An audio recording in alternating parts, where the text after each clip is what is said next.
Warga emas, berapa pula harga tiket dia, Long? Okey, untuk warga emas, tiket masuk dia kita dah bagi special price. Tapi abang kakak saya, pastikan bawa IC dan untuk warga emas ni kita charge daripada umur 60 tahun ke atas. So, tiket masuk dia berapa? Untuk warga emas kita bagi dengan harga RM15. So untuk dewasa daripada umur 13 tahun sehinggalah dewasa ke atas, kita bagi dengan harga RM20.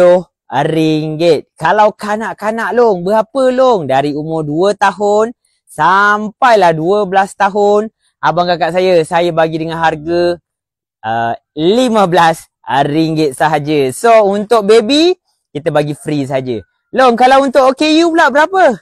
Untuk OKU kita beri dengan harga RM10 sahaja. Pastikan yang mana yang nak dapat diskaun tu, jangan lupa bawa IC dan kad OKU anda semua. Alright, so untuk V-Farm Village kita open pada minggu ini setiap Sabtu dan Ahad, dan kita beroperasi daripada pukul 10 sampailah pukul 5 petang. Alright, so kalau abang kakak saya nak datang, jemput datang ramai-ramai. Alright, so V-Farm Village berada di mana? Di Kampung Sepakat Jaya, Pekan Nanas, Pontian, Johor. Alright, so Assalamualaikum.